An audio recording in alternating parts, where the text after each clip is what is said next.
Right, Laurie, this is number 4 in Macallan's folio range. Yes, yep. Which was, it was started, when was it started? 2015? 2015 was when Yep. the first one came out. They've averaged maybe about one every year. About that. And it's to celebrate the extraordinary quirky advertising that they've used. Yeah, it's going to celebrate the the years. print press and advertising campaigns, if you Yeah. can call them that, of the 70s, 80s and 90s. Yeah. Which was really groundbreaking stuff, actually. Really, yeah, I it think was. obviously in this day and age, single malt promotion is everywhere, and it's obviously a thriving industry. But back then, it was very, probably you count on one hand the number of recognisable single malt brands that were out there. So And it was quite interesting that Holmes Knight Ritchie, the advertising agency in London that they used, they came up with this. It was really a story-based approach. So each of these has a story associated with it, or an inspiration, if you like, associated with the. Well, in this case, in many of the cases, it was used for advertising as well as for. I mean, it's never been used for label, but I think I'm right in saying that this is the first time that a piece of music was ever put on the Times newspaper. Yes, on correct. a label. Yeah, so the label and the tin as well depicts what's called a strathspey, which is a new term for me, which is a piece of Scottish music, similar to a Highland reel. So I'd say, it's a really interesting design, really nice range as well. The Folio series, there's not too much information given about the actual liquid. So we can assume that it's sherry matured. So we're expecting lots of these dried fruit flavours. But I think for this release, it's probably more about the label than it is. Yeah, and is the whiskey, which sounds so the bottling is it's 43% alcohol, no age statement. It does say that it's a strathspey and Macallan. So the title of the strathspey, this reel, is Macallan. Yeah, the inspiration is James Scott Skinner, I believe. He was the composer. I think it was the late 19th century, and the story goes that he composed this piece, this sort of little Highland jig, which he felt sort of encapsulated the way he felt when he enjoyed Macallan. So whether it made him want to sing and dance and jig around the room, perhaps. This was a piece of music which was, printed in the Times newspaper in the 1980s to promote the feeling that you get when you enjoy and Speyside's finest whiskey. Can you read music? Can you not at all? Can you whistle the tune? We'll have to find an expert. But no, it should be a really interesting one to try.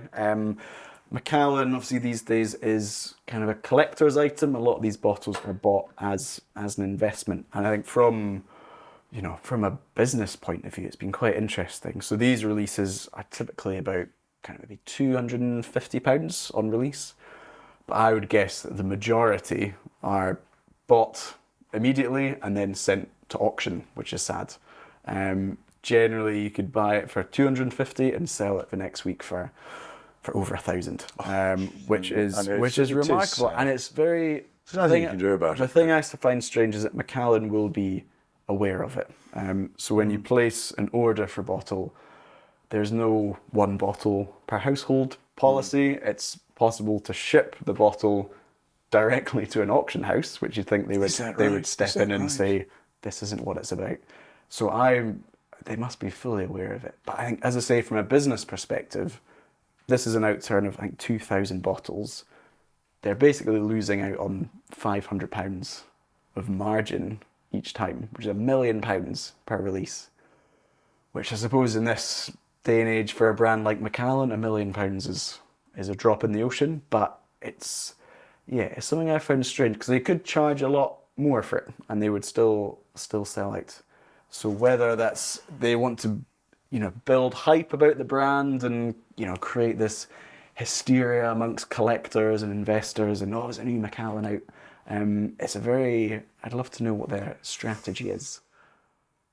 It is very sad, but because the traditional market was, of course, consumers and collectors. And now since 2000, about 2004, 2008, particularly 2008, after the stock markets all began to crash, the collectors and consumers were joined by investors. Yes. And these are characters with deep pockets. Yeah. Not by any means are all investors. They're like the traditional collectors. They will drink as well. They'll enjoy the whiskey, Yes. but really for them it's more a commodity. Do you know? Yeah, it's in the same way that people buy and sell gold. Yeah, exactly. Say stocks and shares. It's But and you cannot, you see, and a lot of the us consumers,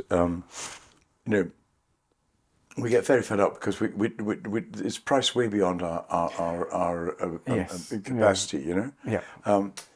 But you can't blame the industry for the brand owner, because I remember, for example, in 2001 when the first proprietary bottling from Diageo of Port Ellen was released, the first of their own bottling, and that was priced at £95, and even then, within a fortnight or so, it was zooming at £250, and now it's about thousands, £5,000. I've no idea.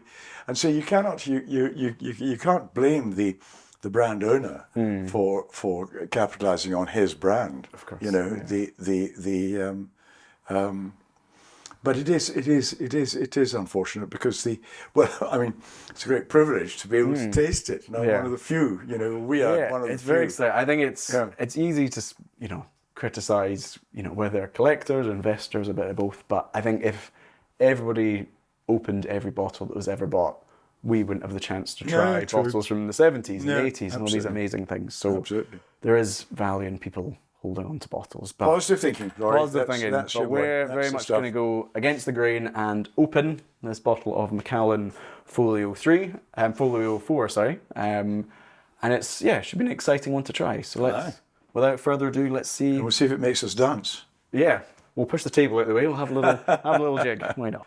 Now then, without further ado, let's absolutely open this up and see. Great colour. Again, very traditional Macallan colour. Perfect. It's very inviting, isn't it? Certainly is.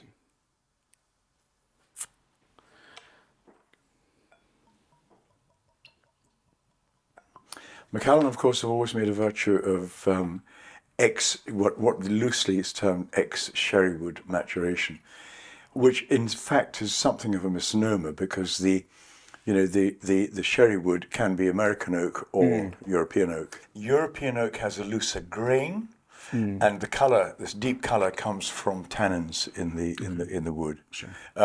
So it's not. It's for a long time I thought it was the sherry, but it's not the sherry. Nothing to do with the sherry. David Robertson told me that. Right. He's an incredibly numerous, and he could tell exactly what the Americans called in drink, the amount of liquid that the wall of a butt, 50-litre butt, would absorb, and there's no way that would give the colour. So of course it isn't. It's the tannins from the wood. Now the Macallan uses mainly European oak, and that colour. This is a gorgeous colour. It's not quite as dark as some of the earlier ones. Yeah, because number 2, I think, is probably the darkest that has been released. That was the darkest one that we've looked at. So this may be a mix of European oak and American oak, all sherry seasoned. Yeah. But it's a gorgeous colour, lovely colour. We don't know the age. It's got no age statement, and the strength is 43% alcohol. Yeah. So now then. It's slightly fresher than the number 2. It's certainly got Macallan personality, the flavour profile.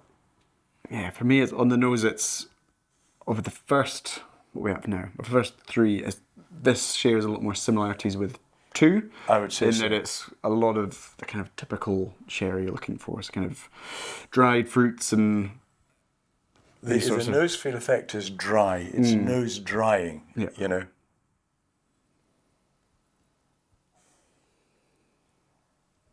And then when trying to analyse the actual aromas, yes, fruity, dried fruits.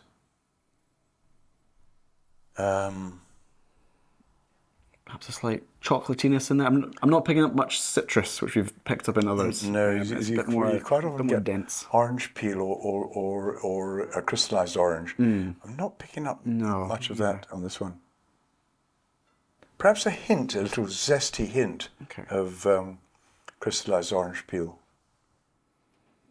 But yeah, certainly very pleasant on the nose. I think everything you would be looking for in a Macallan. You know, if you go looking for it enough, you can probably find it in the nose. But you know, I think that zestiness is increasing. I think it's fresher than some of the early ones we were looking at. Do we feel, obviously, the anticipation? The Folio range, so far at least, have all been at 43%. Do you feel that's a good thing? Do you think it cask strength? Obviously, you're not sure whether to add water and drowning it. I would go slightly higher. I think I'd probably go to 46. Okay. But the 40 is hopeless nowadays. 43, actually, these ones work at 43. Yeah. But I would prefer it to be slightly higher. You know, the higher strength holds in the flavour compounds, the congeners. Yeah, I think Macallan, the spirit, has the body to withstand being bottled at a slightly higher strength.